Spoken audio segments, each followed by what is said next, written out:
અહીંયા માણસ મરે ને તો માણસ થાય.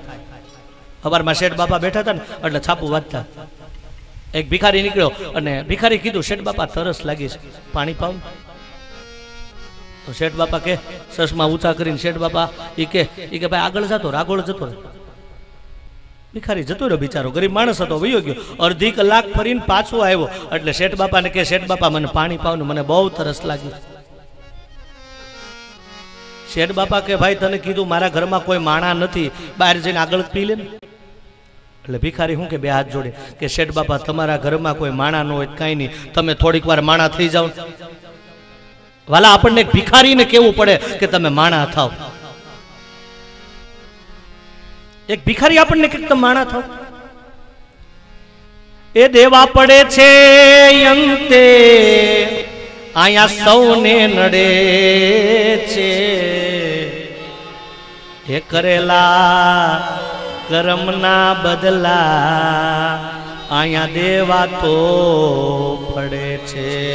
કરેલા કર્મના બદલા દેવા તો પડે છે.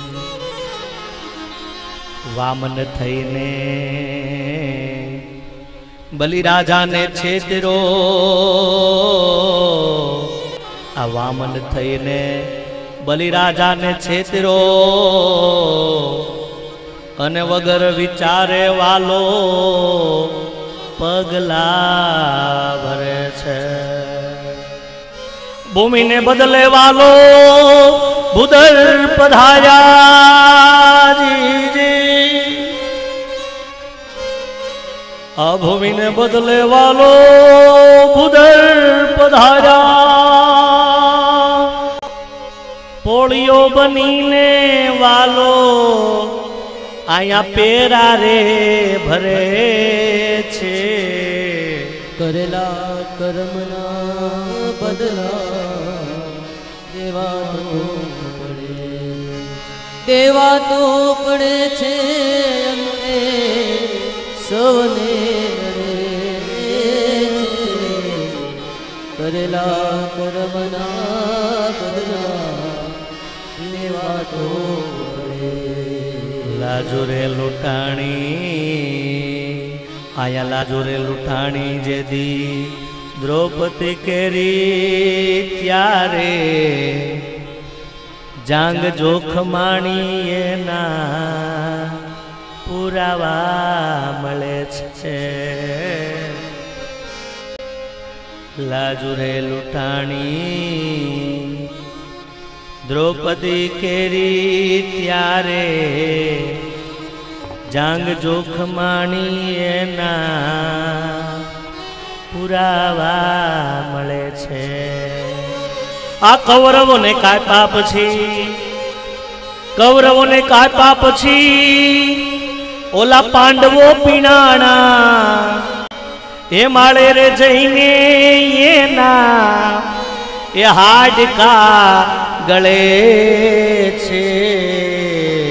કરેલા કર્મના બદલા દેવા તો પડે છે.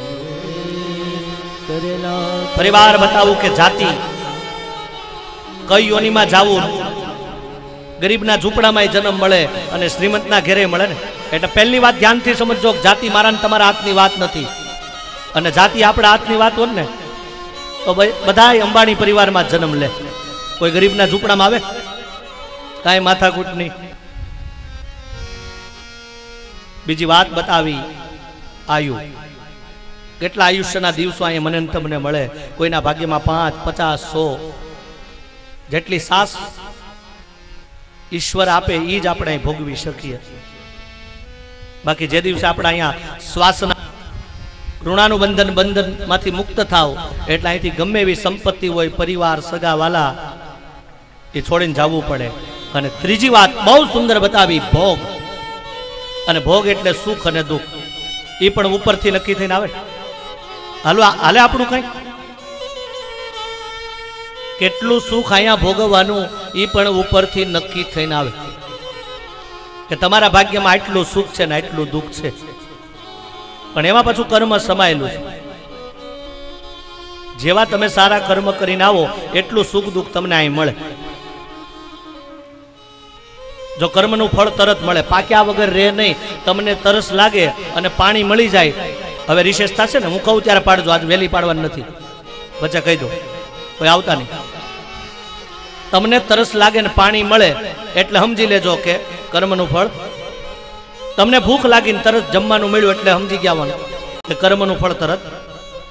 તમે કોકને ગાળ આપીને 2 થપાટ મારી એટલે સમજી લેવાનું કર્મનું ફળ. કોઈ કર્મને વાર લાગે પાકતા ને કોકને તરત મળે. વામન ચરિત્રની કથા છે ને, મેદાન મારી જાય. સપ્તમ સ્કંદ કર્મ સમજી લ્યો ને, આ કથા ઉપર બપોર સુધી જવું જ જવાય. જેવા કર્મ કરો એવું ફળ અહીંયા આપ્યા વગર રહે નહીં, ક્યારે નહીં. પાછી કર્મની મીમાંસામાં જાવ ને એટલે થોડાક આમ મનમાં અપસેટ થઈ જાવ ને, એવો વિચાર આવવો જોઈએ. તો પછી કર્મનું ફળ જેવું ભોગવો એવું મળે ને. તો મને કહેવા દો, સમાજમાં એક માણસ તમને એવો બતાવું કે સારામાં સારો છે, ક્યારેય અનીતિ ન કરે, પાપ ન કરે, ધર્મના માર્ગે ચાલે, છતાંય દુઃખી, ત્યાં કર્મ ગયું લ્યો કયો. એક બાજુ કહીએ કર્મ જેવા કરો એવું ફળ મળે, તો સમાજમાં એક માણસ તમને એવો બતાવું કે સતત ભગવાનનું ભજન કરે, સત્યના માર્ગે ચાલે, બીજાને કામ આવે, છતાં એક માણસ અહીં દુઃખી. અને એક માણસ તમને અહીંયા બેઠા બેઠા હું એવો બતાવું કે અનીતિ કરતો હોય, અધર્મ કરતો હોય, લૂંટફાટ કરતો હોય, સુખી હોય. તો ક્યાં કર્મ ગયું સાહેબ? બોલો, શું જવાબ તમારો? વાહ સાહેબ, વારી જા. એક ઘઉંની કોઠીમાં 5 તગારા ઘઉં પડ્યા હોય અને કોઈ બેન ખોલે, નીચેથી શું આવે? ઘઉં આવે. પણ કોઈ 2 તગારા માટી નાખે પણ ખોલે તો ઘઉં જ આવે. પણ જ્યારે ઘઉંનો થર પૂરો થાય ને પછી માટી આવે.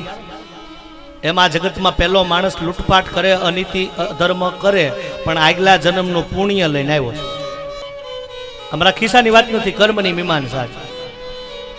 અને જો ભગવાનને ન છોડતી તમને મન છોડે? એટલે સુખ અને દુઃખ ઉપરથી નક્કી થઈને આવે. અને જેવા કર્મ કરે એવું ફળ એને ભોગવવું પડે. લાંબી વાતે ગાડા ભરાઈ જાય. એક વાત બતાવીને પછી આગળ વધુ. ઉનાળાનો સમય અને વટે માર્ગું જાતો હતો એટલે સરસ આંબાનું વૃક્ષ જોયું. જો જે કર્મ કરે એને ફળ ભોગવવું પડે. એટલે સરસ મજાનું પાકેલું વનફળ જોયું કોને? આ શરીરમાં આંખે. આ શરીરમાં એવી આમ વાયરિંગ છે ને, ઇન્દ્રિયો. એટલે જે પાછા જોઈ શકે જઈ ન શકે. એટલે આંખે મેસેજ કોને મોકલો? પગને, કે ફળ સારું છે, ખાવું જ જાઓ. એટલે આંખે ઈશારો કર્યો એટલે પગ આવી ચાલીને આવ્યા ને ફળ લીધું. હવે જે જઈ શકે એ લઈ ન શકે એટલે હાથે ફળ તોડ્યું. પણ જે પાછા તોડે, જે લઈ શકે પાછા રાખી ન શકે એટલે હાથે કોને મોબાઈલ મેસેજ મોકલો? મુખને, કે સરસ મજાનું પાકેલું વનફળ છે, ખાવું હોય તો મોઢામાં રસાસ્વાદ. એટલે હાથમાંથી કેરીનો રસાસ્વાદ મુખમાં પધરાવ્યો. આટલી ઘટના ઘટી. એ સમય વાડીનો માલિક આવ્યો, દોડતો આવ્યો અને હાથમાં લાકડી હતી ને, જેણે પૂછ્યા વગર વાડીમાંથી ફળ તોડ્યું એને 2 પીઠમાં લાકડી મારી. પીઠનો કોઈ અપરાધ ખરો? પણ પીઠમાં લાકડી પડી એટલે વેદના થઈ, પીડા થઈ, એટલે આંસુ ક્યાંથી આવ્યા? કયો લ્યો. પીઠમાં લાકડી પડી, પીઠનો કોઈ અપરાધ નહોતો, પણ વેદના થઈ એટલે આંસુ ક્યાંથી આવ્યા? કર્મ ક્યાંથી શરૂ થયું હતું?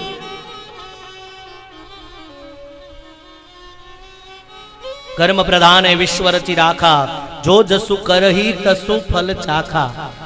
ક્ષિતિ જલ પાવન ગગન સમીરા, પંચ રચિત મન અધ્યમ શરીરા. હે રાજા પરીક્ષિત, ભગવાન વામનમાંથી વિરાટ બન્યા, બલિરાજાને છેતરા. એવા ભગવાને 3 ડગલા પૃથ્વી, સ્વર્ગ અને પાતાળ લીધું. પણ ભગવાન સર્વસ્વ લીધા પછી સ્વ એટલે પોતાનું દાન આપ્યું. મેદાન મારી ગયા ને. ફરી વાર કહું કે આમાં ભગવાને બલિરાજાને છેતર્યો, છતાંય ભગવાન મેદાન નો માર્યા. મેદાન તો બલિરાજા જ મારી ગયા. આવો સપ્તમ સ્કંદને વિરામ આપી, અષ્ટમ સ્કંદને વિરામ આપી અને હવે 9મ સ્કંદની કથામાં જઈએ. કાયેન વાચા મનસેન્દ્રિયર્વા बुद्धियात्मना वा प्रकृति स्वभाव करोमि यद्यत् सकलं परस्मै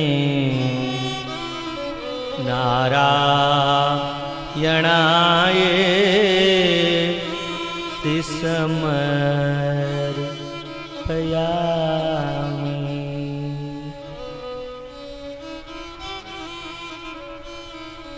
राजोवाच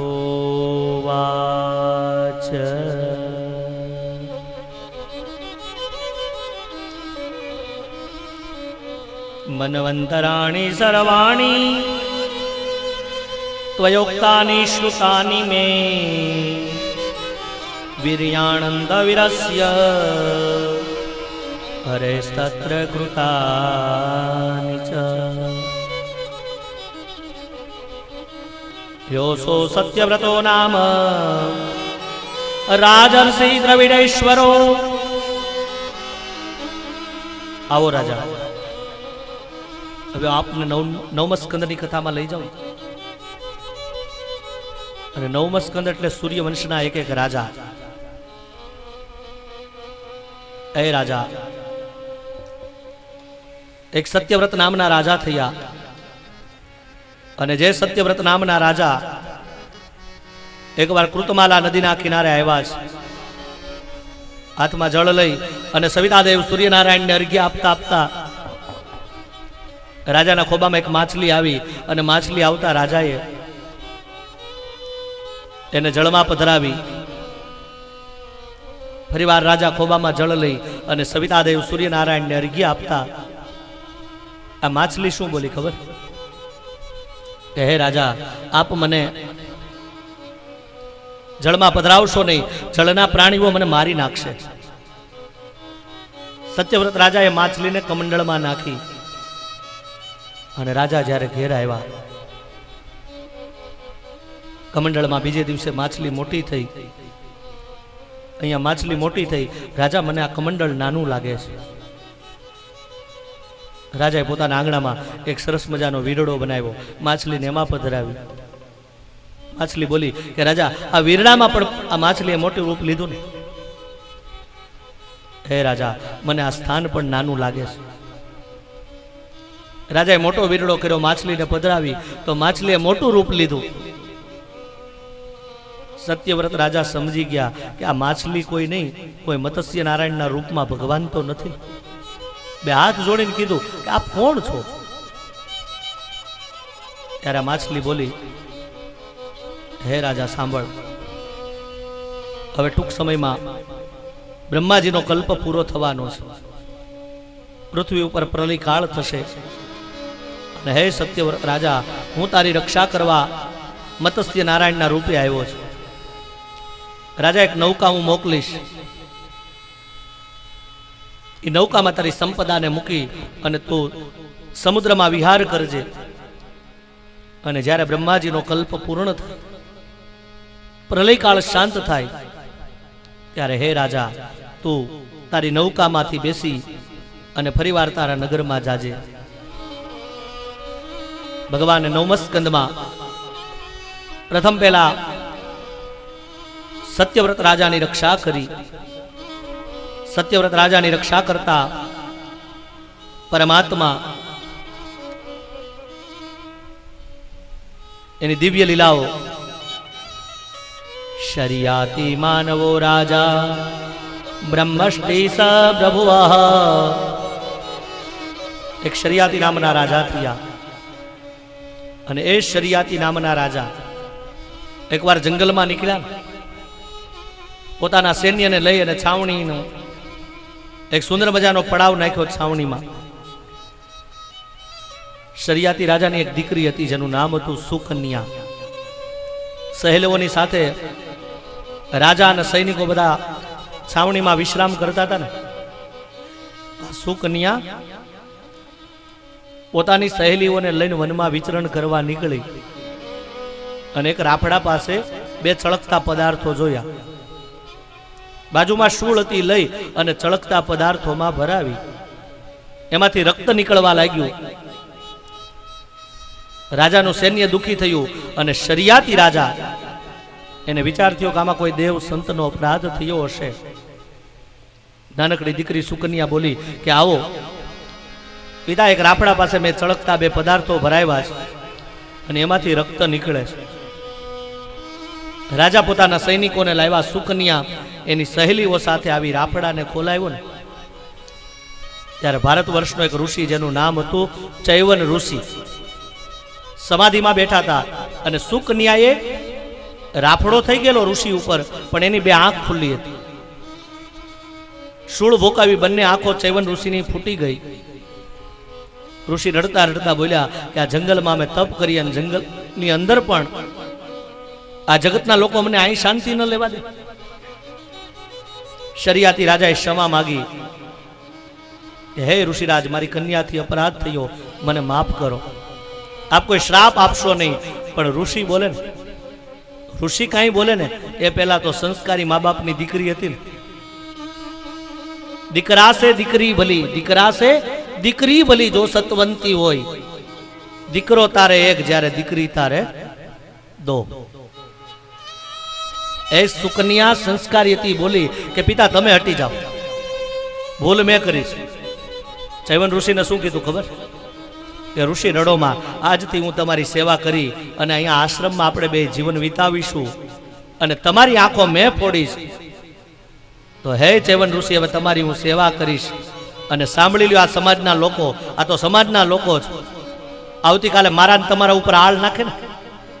એક રાજાની કન્યા એક ઋષિના આશ્રમમાં છે, તો સાંભળી લેજો, હું તમારી સેવા કરીશ ને તો તમારી પત્ની બનીને સેવા કરીશ. આવતીકાલે સમાજ મારા તમારા ઉપર કોઈ કલંક ન નાખે. સુકન્યા પોતાના પતિની સેવા કરે, ચૈવન ઋષિની સેવા કરે. એકવાર અશ્વિની કુમારો આવ્યા. અશ્વિની કુમારો આવ્યા. અશ્વિની કુમારો પાસે સોમરસ નહોતો ને, ચૈવન ઋષિએ આપ્યો. અને અશ્વિની કુમારો એટલું બોલ્યા કે હે ચૈવન ઋષિ, અમારી માં સુકન્યા યુવાન છે અને તમે આટલા બધા વૃદ્ધ છો. એક કામ કરો, આ ધરામાં તમે સ્નાન કરો ને એટલે તમને વૃદ્ધત્વ જશે અને યુવાની પાછી મળશે. ચૈવન ઋષિએ ધરામાં સ્નાન કર્યું, વૃદ્ધત્વ ગઈ, યુવાની પાછી મળી. અને બેનો માતાઓ, આજે તમે તમારા નાના નાના બાળકોને આજે પણ ડાબર ચવનપ્રાશ ખવડાવો ને. એક મેડિકલમાં જે નાના બાળકોનો પૌષ્ટિક આહાર છે ડાબર ચવનપ્રાશ, એ આ ભાગવતના ઋષિની દેન છે.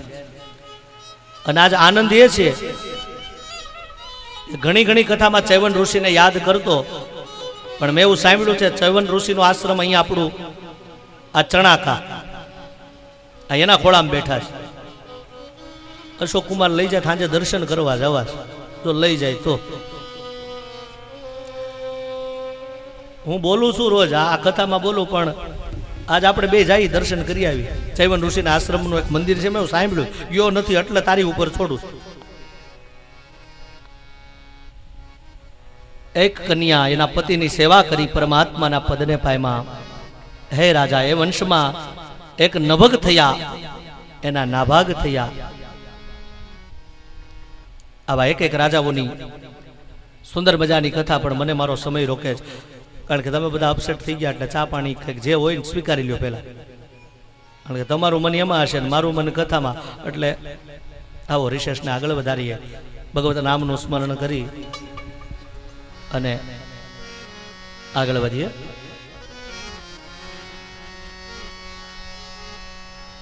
રિશેષને ઝડપથી આગળ વધારીએ. બાવરી હું તો બની ગઈ રે કનુડા તારી મુરલી રે, કનુડા તારી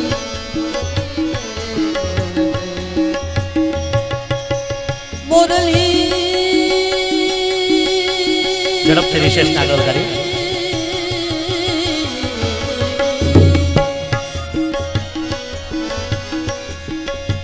મુરલી રડતી રે કનુડા તારી મુરલી,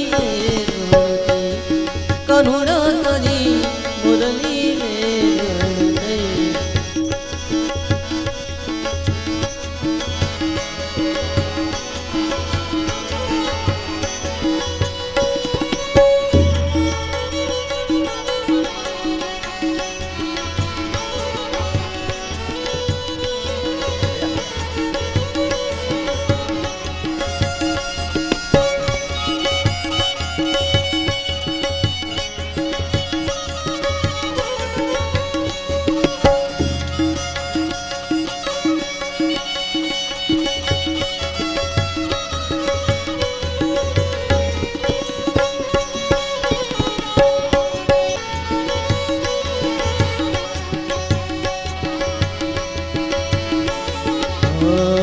वृंदावन गूंज गली माँ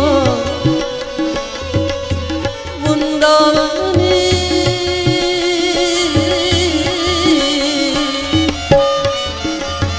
वृंदावन गूंज गली माँ चाली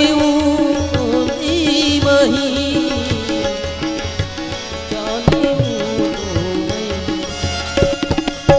नंदनो लालो मने सामे मळ्यो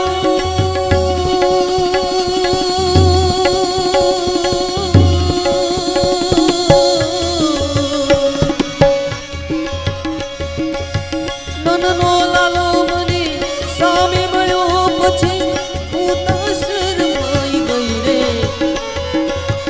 जो तो शरमाई गई रे जो तो शरमाई गई रे कनुड़ा तारी मुरली बेरण गई धुतारा तारी मुरली बेरण गई मुरली मुरली बेरण गई रे कनुड़ा मुरली बेरण गई रे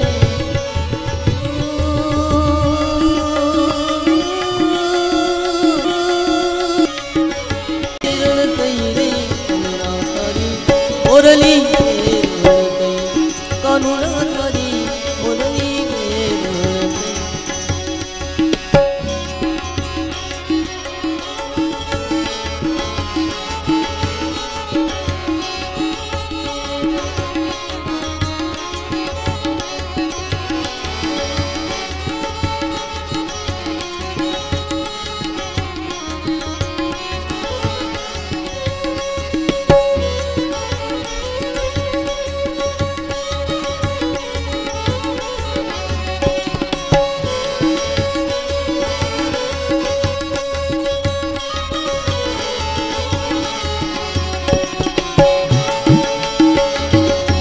श्री राधे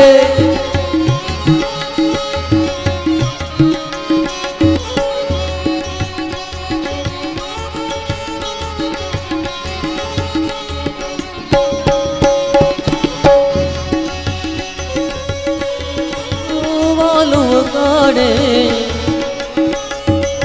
मोहनी मूरत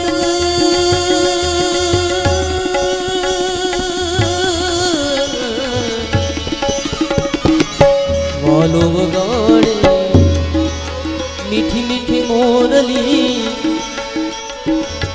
सांभरता सुध थई कन्या सांभरता सुध थई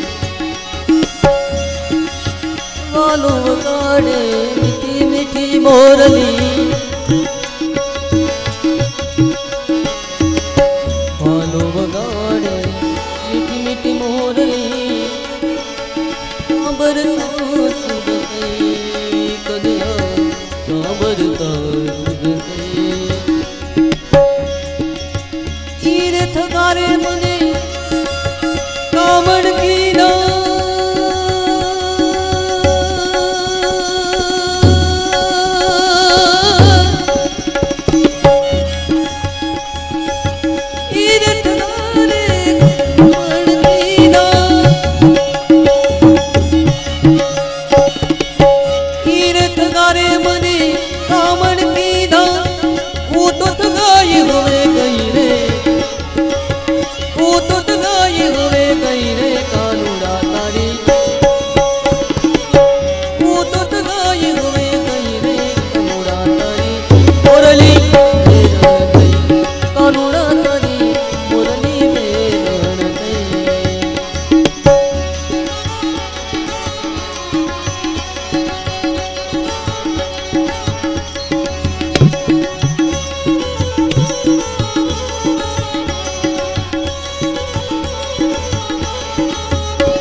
जीवन का श्रृंगार मांगता है सिंधु। प्रेम की माला जपते जपते जपते जपते जपते जपते जपते, प्रेम की माला जपते जपते हो गई बदनाम। प्रेम की माला जपते जपते, प्रेम की माला जपते जपते हो गई बदनाम। सांसों की माला सांसों की माला सांसों की माला सिवरो सिवरो सिवरो सिवरो सिवरो सिवरो तीखा सांसों की माला सिवरो तीखा।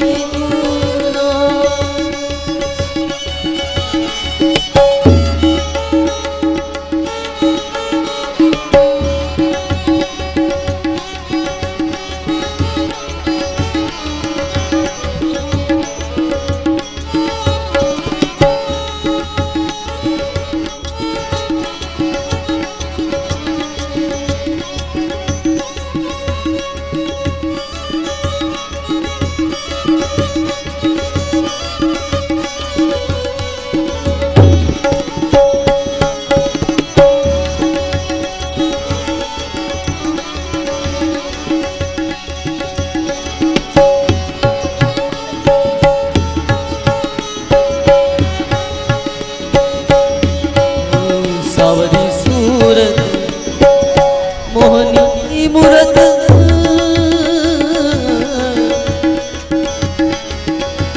ऊपर मोहित गई कन्या ऊपर मोहित गई। सावरी सूरत मोहनी मूरत, सावरी सूरत मोहनी मूरत,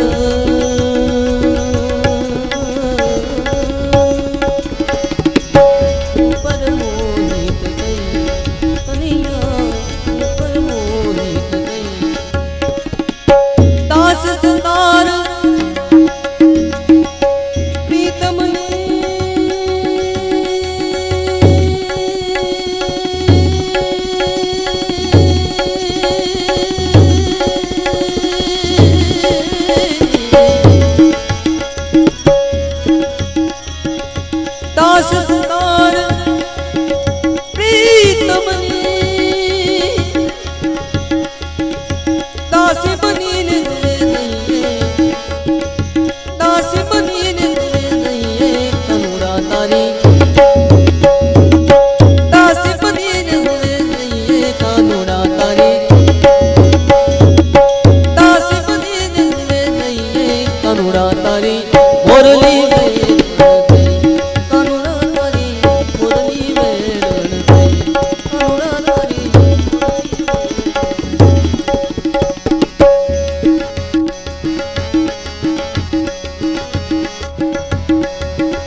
बेनो आपस में बातों करवानो बंद करो बेनो।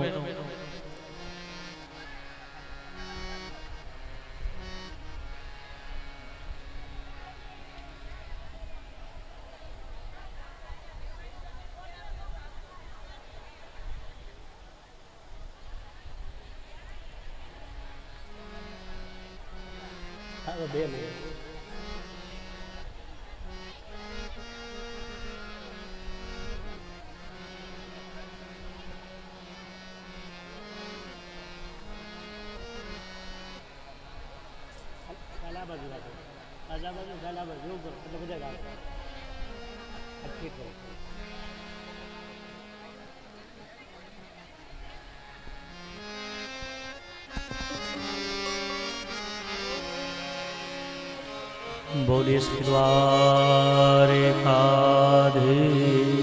की जय।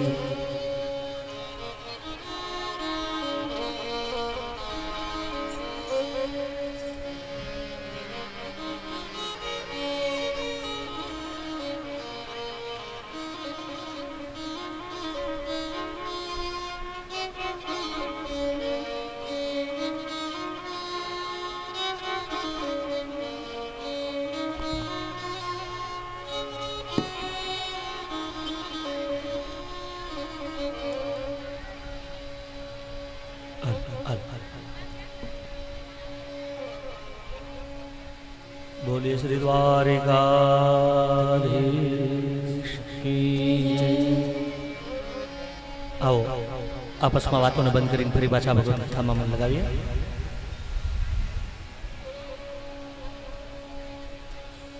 मेरो तो आधार श्याम श्याम के शरणारविंद। मेरो तो शरणारविंद। मेरो तो आधार श्यामा श्याम के शरणारविंद। मेरो तो आधार श्याम के शरणारविंद। श्याम के शरणारविंद। श्यामा के शरणारविंद। श्याम के शरणारविंद। आओ बड़ा बेसी जाइए शांति से। फरी पाछा कथा में आगे बढ़िए।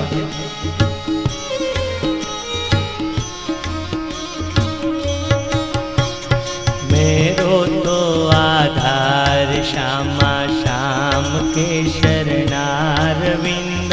मेरो तो आधार श्यामा श्याम के शरणारविंद। मेरो तो आधार श्यामा श्याम के शरणारविंद। मेरो तो आधार श्यामा श्याम के शरणारविंद। श्याम के शरणारविंद। श्यामा के शरणारविंद। श्याम के शरणारविंद। परिवार भगवत रामा मन लगावा प्रयास करिए। बातों ने बंद करो नकर बपोर पछी रिसेस हाव बंद करावो। खरेखर वार वार नहीं वच्चे बोलो। અને કથામાં વાતો કરવી ને બહુ મહાપાપ છે। ભાગવતજીની સામે કહું કે તમારી વાતોથી બીજાને વિક્ષેપ થાય ને એટલે મોટામાં મોટું મહાપાપ હોય ને તો વાતો કરવી ખરી। અને અતિ આવશ્યક હોય તો બહાર વયા જાય પ્રેમથી વારવાર નહીં બોલે। આપણે 10-15 મિનિટ આપી વાતો કરી શરબત ચા પી લ્યો પ્રેમથી પણ પછી મન લગાવો।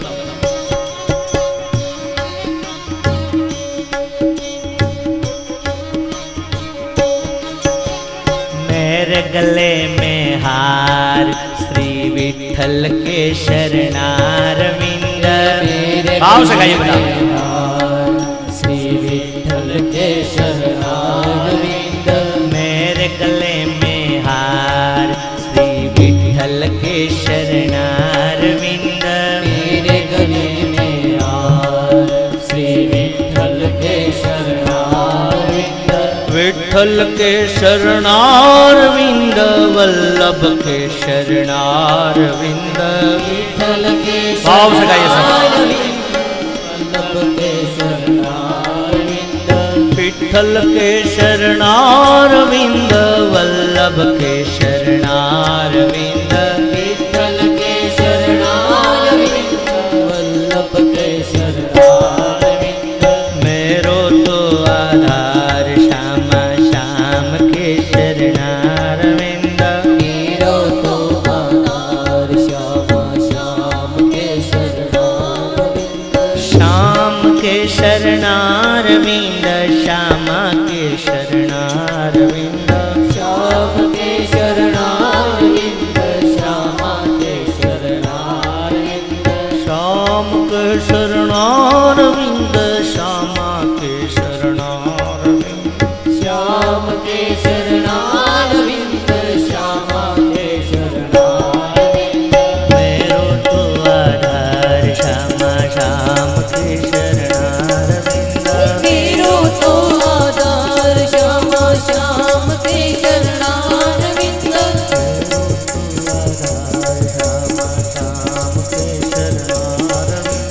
मेरो तो आधार श्यामा श्याम के शरणारविंद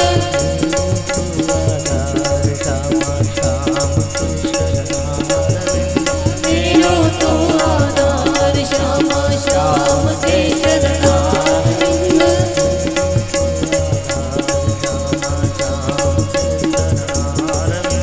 मेरो तो आधार श्यामा श्याम के शरणारविंद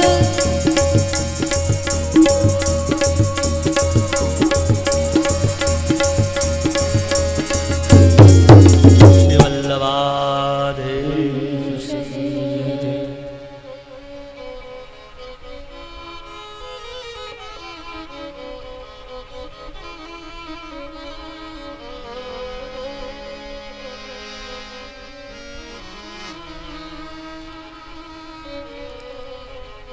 वसुदेवं स्तुतं देवा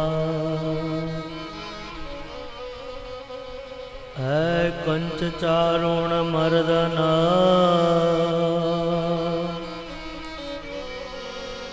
देवकी परमानन्दम्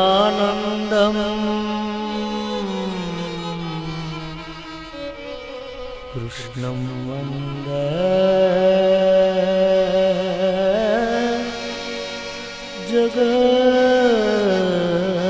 जगद्गुरो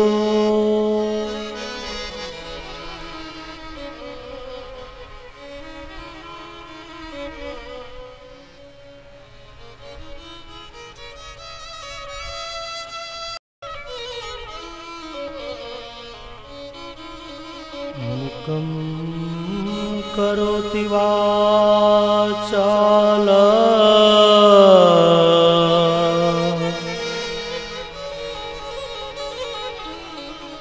पंगुलंगयते गिरि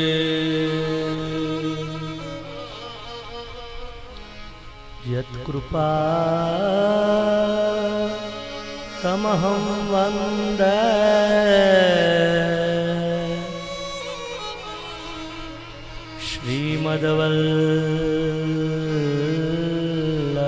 श्रीमद्वल्लभनन्दनम्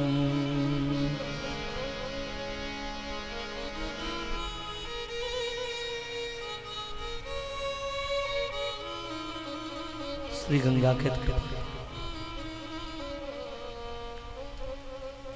सुखदेव जी महाराज राजा परीक्षित ने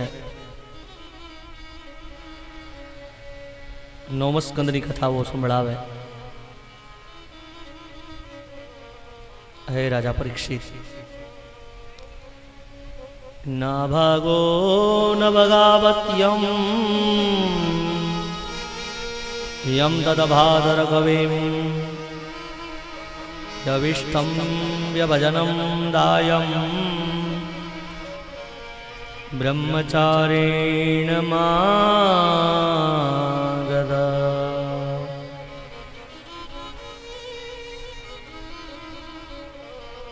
नैमिषारण्य जंगल में सूत महामुनि शौनकादि ऋषि मुनियों ने कथा संभळावे। એક નાભાગ રાજા હતા અને એ નાભાગ રાજાના એક પુત્ર જેનું નામ હતું નભગ.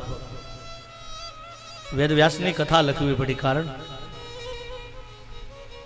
કે નાભાગ રાજાને 4 દીકરાઓ હતા ને, એમાં બન્યું એવું કે સૌથી નાનો દીકરો નભગ વિદ્યા અભ્યાસ કરવા માટે ઘરને છોડીને બહાર નીકળ્યા અને આપસમાં 3 ભાઈઓ હતા ને, એ 3 ભાઈઓએ સંપત્તિની ભાગ બટાઈ કરી. સમય વીતતા નભગ આવ્યા છે પોતાના પિતાને ઘેરે અને 3 ભાઈઓ શું બોલ્યા ખબર? નાભાગો નભગાવત્યમ યાદત બહાદરમ ગવેમ યવિષ્ટમ વ્યભજનમ દાયમ બ્રહ્મચારિણમ ગત ભાદરો ભાગતમ કિમહમ ભજામ પિતરમ ત્વમ. નભગ, ઘરમાં સંપત્તિ હતી ને એની ભાગ બટાઈ કરીશ. 3 ભાઈઓ અમે બધી સંપત્તિ વેચી, પણ હવે ઘરમાં એક વસ્તુ તારા માટે રહીશ. કિમહમ ભજામ પિતરમ ત્વમ. અમે 3 ભાઈઓ અમને એમ કે તું નહીં આવ્યો એટલે બાપ દાદાની સંપત્તિ બધી વેચી લીધી. હવે ખબર પડી તું આવ્યો, પણ સંપત્તિનો ભાગ પાડ્યો છે, પણ ઘરમાં એક વસ્તુ બાકી છે. કિમહમ ભજામ પિતરમ ત્વમ. આ પિતા છે ને એ તારા ભાગમાં. સંસ્કારી દીકરો છે, કઈ વાંધો નહીં. ઘરમાં બધી સંપત્તિનો તમે ભાગ પાડ્યો, પણ મારા સૌભાગ્ય કે તમે મને પિતા તો ભાગમાં આપ્યા, અને હું મહેનત કરી ગમે ત્યાંથી સંપત્તિ તો કામી લેશ, પણ આ મા બાપ થોડા મને પાછા મળે. અને ભાગવતના 9મા સ્કંદમાં પ્રમાણ છે કે નભગે એના પિતાની એવી સેવા કરી કે નભગ રાજા મહાન થયા. 3 ભાઈઓ, એને વિરોધાભાસમાં પોતાના ભાઈને કંઈ આપ્યું નહીં, પણ એક નભગે એવી પિતાની સેવા કરી, ભક્તિ કરી, પરમાત્માના પદને પામ્યો, શ્રેષ્ઠ રાજાના રૂપે પૂજાયો. આ કથા એ બતાવે કે હયાત માત પિતાને તમે પ્રેમથી એની સામે બેસી લેજો, ક્ષણભરને માટે તમે રડી લેજો. કારણ કે કાળની કારમી થપાટ લાગે. વાલા વૈષ્ણવ યાદ રાખજો કે જીવનમાં હું એક વાર કરું કે દુનિયાનો કોઈ માણસ, આ દુનિયામાં જેને ભગવાનને ભેજા ને, દુનિયાનો કોઈ પણ માણસ એને ભગવાનને બહુ ભેજા, માળા લીધી, તપ કર્યું, યાત્રા કરી, પણ જેને જેને ભગવાનને ભેજા ને એ કોઈ ભગવાનને જેટલો ભજતો હતો પણ એના ગયેલા મા બાપ એને પાછા ન મળ્યા. પણ આ દુનિયામાં જેને મા બાપની સેવા કરીને,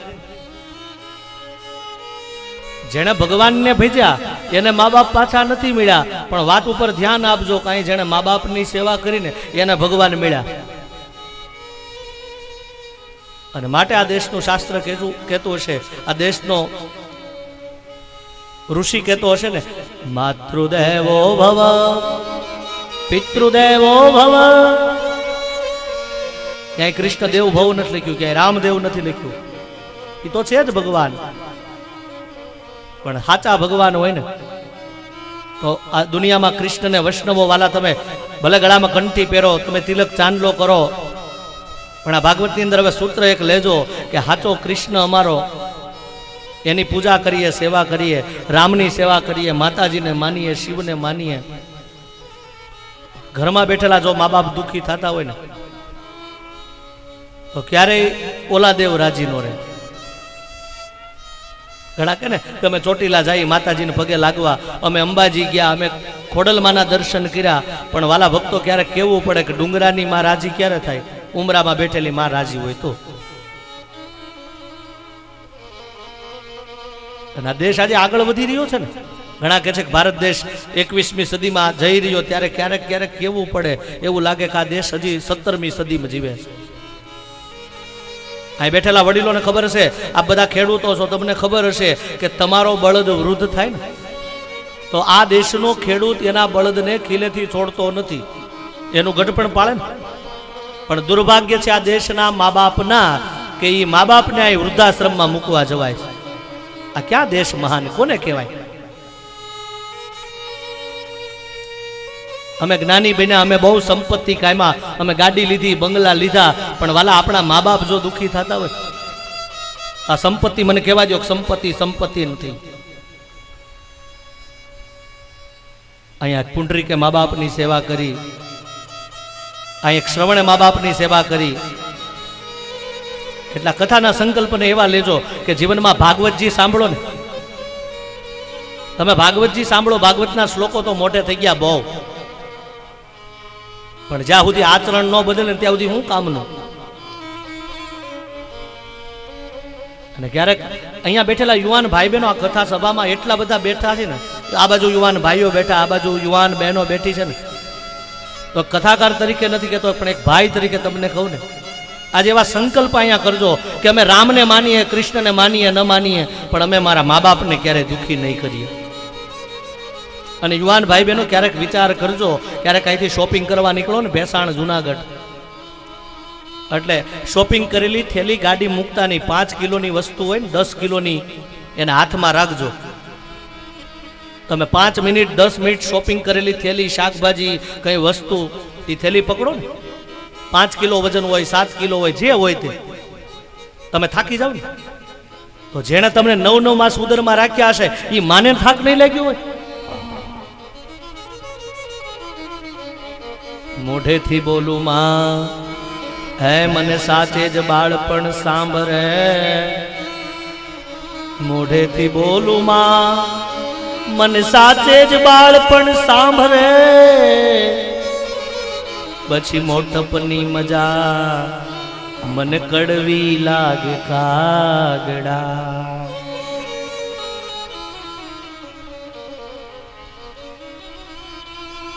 મમતા હતી તને ઘણી આ માની ગોદમાં, મમતા હતી તને ઘણી માની ગોદમાં, પણ બદલી ગયો તું પરણીને, એ બદલી ગયો તું પરણીને, પત્ની મેળા પછી માનવ નડે છે માનવીને, મોટો થયા પછી ચાવી મળે ગુનાહોની, ચાવી મળે ગુનાહોની, ધન જ્ઞાની બન્યા પછી. આ પવિત્ર સ્થાનમાં બેઠા હોય ને ભાગવતજીના, તો કથામાં એટલું જ સાંભળજો કે ઘેર જઈને માતા પિતાને વંદન કરજો. કોઈ એમ કે ને કે અમારા મા બાપ અહીં નથી, શાસ્ત્રીજી બહાર છે, તો એક ફોન લગાવીને એને કહેજો કે મા બાપ કાંઈ ભૂલ થઈ હોય તો માફ કરજો. કોઈ એમ કે અમારા મા બાપ ગુજરી ગયા, તો હું એમ કહું કે ઘેરે જઈને એના ફોટાને પગે લાગજો. અને એક મા બાપને રાજી કરશો ને ભાગ્યશાળી હશો તમે, કે જે ઘરમાં મા બાપ હોય ને એ સંતાન ભાગ્યશાળી હોય. બાકી મને કહેવા દો કે દુનિયાનો કોઈ દીકરો, અહીં બેઠેલો કોઈ દીકરો, એની પાસે રૂપિયા થાય 50,000 લઈને અહીંથી જુનાગઢ જાવ ને, કોઈને એમ કહો કે ભાઈ 50,000ની સારામાં સારી ઘડિયાળ આપો, મળી જાય. બહુ સંપત્તિ થાય ને આમાં બેઠેલો કોઈ યુવાન ભાઈ બેન અહીંથી જુનાગઢ નહીં અમદાવાદ જાવ અને એમ કહો કે 1 લાખ રૂપિયા આપું, સારામાં સારું ઘરેણું, એક નેકલેસ, એક સોનાનો ચેન મારી પત્નીને બનાવી દો, 1 લાખનો થાય. કદાચ 5 લાખ લઈને કોઈ દીકરો જાય વિશ્વના કોઈ ખૂણામાં એમ કે આ વસ્તુ આપો તો મળે. પણ મને કહેવા દો કે દુનિયાનો માઈકે લાલ કરોડો રૂપિયા લઈને જાય કોઈની પાસે ને એમ કે ભાઈ હમણાં મારો બાપ મરી ગયો, હમણાં મારી માં મરી ગઈ, આ 1 કરોડ રૂપિયા આપો, આપો ને પાછા મળે? આ મા બાપ છે. અને એ મા બાપને જો આપણે રડાવશું ને તો ઠાકોરજી ક્યારેય રાજી નહીં થાય. અને એટલે મારો પુનિત લખતો હશે ભૂલો ભલે ભૂલો ભલે બીજું બધું મા બાપને ભૂલશો નહીં. ભૂલો ભલે બીજું બધું મા બાપને ભૂલશો નહીં. અગણિત છે ઉપકાર એના એહને વિસરો નહીં. ભૂલો ભલે બીજું બધું મા બાપને ભૂલશો. દુનિયાનો ગરીબ બાપ, આ દેશની સત્યતા કહું છું તમને ઠાકોરજીની સામે કે દુનિયાનો ગરીબ બાપ હોય, ગરીબ માં હોય ને એ ગામના કામ કરે, કોઈના વાસણ માંજે, કોઈના વસ્ત્ર સાફ કરે, એ બાપ કાળી મજૂરી કરે ને અને એમાં પતિ પત્ની ઘરમાં બેઠા હોય ને એટલે બે જણા વાતો કરે કે આપણે લગ્ન કર્યા 5 વર્ષ થયા, 7 વર્ષ થયા, પણ ઘરમાં શેર માટીની ખોટ છે. પથ્થર પૂજા પૃથ્વી તણા ત્યારે દીઠું તમ મુખડું, કઈ માનતા બાધા. અને એમાં ઠાકોરજીની કૃપા થાય ને કે ગરીબ ઝૂંપડામાં એક દીકરાનો જન્મ થાય. મા બાપને આનંદ આવે ને એ બાપ પોતાના અંગ ઉપર ખીગડા મારે, એના દીકરાને સારા કપડા આપે. કયો બાપ એવો હોય કે એના દીકરાને દુઃખી કરે કોઈ? અને આ દેશની હવે સત્યતા અને કરુણતા જો કે સમય વીતતા બને એવો દીકરો 2-5 વર્ષનો થાય ને એ મા બાપને સારી આશા હોય, એમાં એના બાપનું મૃત્યુ થાય. માં માથા પછાડતી હોય કે આજ મારા ઘરનું ઢાંકણ વયું ગયું, પણ લોકો સમજાવે માં રણમાં કાલ તારો દીકરો ઘોડે ચડશે, તારી સેવા કરશે. એ માને એક આશા ઘરમાં કે એક દીકરો મોટો થયો, કાંઈ વાંધો નહીં, આ મને પાળી પોષીને મારું ગઢપણ પાળશે. એ દીકરાને માં ભણાવે, ગણાવે, મોટો કરે. અને 20 વર્ષનો જેથી દીકરો થાય ઘરમાં કોઈ કામમાં વાળું તો ન હોય. આ દેશનો ઇતિહાસ બતાવે કે માં એના અંગના ઘરેણા વેચે, એના દીકરાને પરણાવે ને. આ ઘર ઘર કી કહાની હે. અને ઈ માં જેથી દીકરાને પરણાવે, લગ્ન કરાવે અને ઘરમાં જેથી વહુ આવે ને બસ ત્યાંથી આ માના દુર્ભાગ્ય કે દીકરો માનો મટી જાય ને વહુ નો બની જાય.